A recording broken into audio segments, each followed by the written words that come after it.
C'est une mère qui nous a contactés pour nous faire part du fait qu'elle se sentait démunie face au comportement de sa fille de 9 ans et demi qui a tendance à oublier les consignes du quotidien, notamment le fait de se laver les mains après être allée aux toilettes ou avant le repas, malgré des pictos affichés à la maison et malgré des rappels réguliers. Donc cette mère nous demande comment rendre ma fille plus autonome. Quelles sont les motivations positives, entre guillemets, c'est-à-dire les bonnes raisons pour l'enfant de se comporter comme elle se comporte, donc notamment d'oublier de se laver les mains ou de ne pas forcément respecter les consignes du quotidien. Donc moi, ce que je vais faire, c'est que je vais formuler des hypothèses. Je ne vais pas donner des astuces, des conseils, je vais formuler des hypothèses, et puis à partir de ces hypothèses, proposer des pistes qui seront forcément à adapter, à personnaliser en fonction des familles parce qu'elles vont plus ou moins parler à chacun et peut-être qu'elles vont faire germer d'autres idées. Donc on est vraiment là-dessus sur la coéducation émotionnelle, c'est une éducation créative aussi.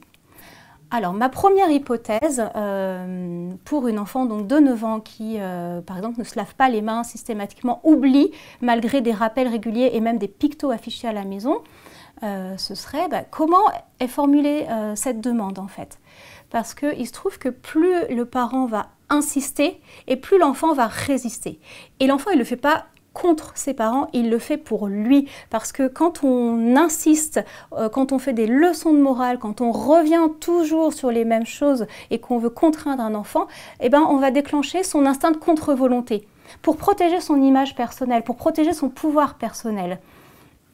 Donc plus un parent va passer des consignes sans engager l'attachement de l'enfant, c'est-à-dire sans avoir une relation de confiance, d'affection, de chaleur, plus l'enfant il va résister. Donc si cette hypothèse est avérée, on pourrait penser à par exemple, cette maman elle nous dit qu'elle a mis des pictos à la maison affichés pour rappeler qu'il faut se laver les mains. Peut-être que cette maman, sans passer par des leçons de morale ou sans passer par des « je te l'ai encore dit, tu le fais jamais, c'est toujours la même chose avec toi », juste montrer le picto quand sa fille sort des toilettes ou au moment d'arriver dans la cuisine et dire les mains avec un petit clin d'œil. Ou en tout cas être dans une démarche vraiment concise en termes de mots et puis quelque chose d'assez chaleureux avec un petit clin d'œil et juste un geste. Voilà, quelque chose qui rappelle la consigne mais sans être dans une démarche de contrainte ou de leçon de morale. On pourrait également penser à refléter ce que l'enfant pense. Donc c'est un des principes de la coéducation émotionnelle, raisonner en termes d'émotion et dire à cet enfant « ouais, t'en as vraiment marre en fait, que je te rappelle ça tous les jours. Ça, vraiment, là, t'en peux plus. » Et puis peut-être enchaîner. Une fois qu'on s'est connecté émotionnellement avec l'enfant, aller le solliciter. Et là, on est dans l'enseignement de compétences. Dire « bon, pour moi, c'est vraiment important que tu te laves les mains. De quoi tu aurais besoin pour t'en rappeler ?»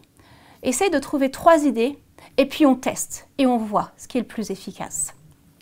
Peut-être que cet enfant aussi, elle ne pense pas systématiquement à se laver les mains parce qu'elle a hâte de retourner jouer ou elle a hâte de passer à table. Et là, on pourrait raisonner en termes de besoins et se dire peut-être qu'elle a besoin de plus de temps pour ces transitions d'une activité à l'autre.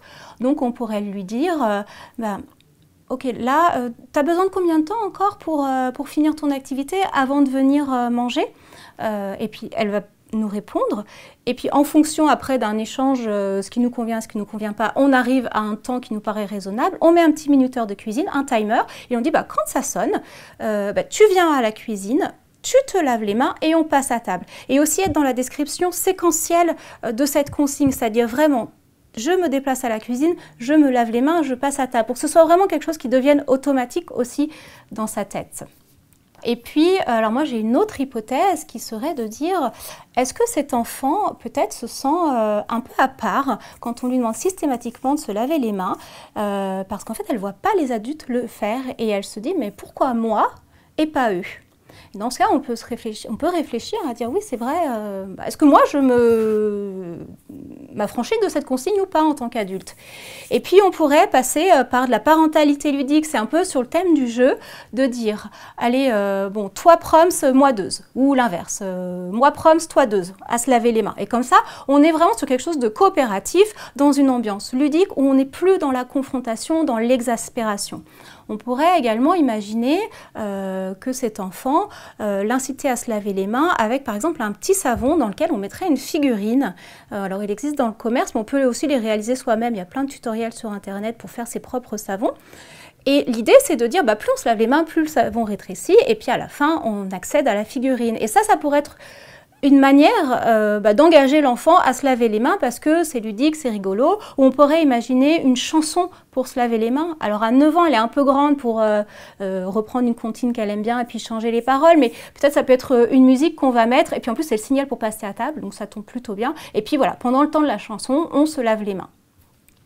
Voilà, donc ça sont des idées pour vraiment en fait créer des ponts plutôt que dresser des murs entre parents et enfants.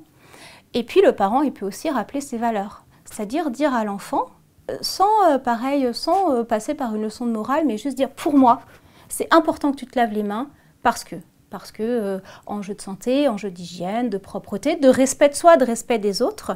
Et alors ça ne va pas garantir l'obéissance, mais en revanche, ça va aider l'enfant à comprendre ce qui sous-tend les demandes parentales et puis créer une ambiance de coopération un peu plus générale. Et puis un autre point clé de la coéducation émotionnelle, c'est de raisonner en termes d'aménagement de l'environnement. Et là, on peut peut-être se demander, est-ce que cet enfant a accès facilement à l'évier? Est-ce qu'il n'est pas trop haut, par exemple? Est-ce qu'elle a accès facilement au savon? Est-ce qu'elle est peut-être obligée de tendre le bras pour avoir accès au savon? Et elle se trempe toute la manche systématiquement à chaque fois. Et du coup, en fait, ça lui déplaît. Est-ce que l'eau, elle met peut-être trop longtemps à devenir tiède? Et là, ça paraît très trivial, mais parfois, ce sont des choses, quand on creuse, c'est juste ça qui pose problème. Et ça peut se régler assez facilement.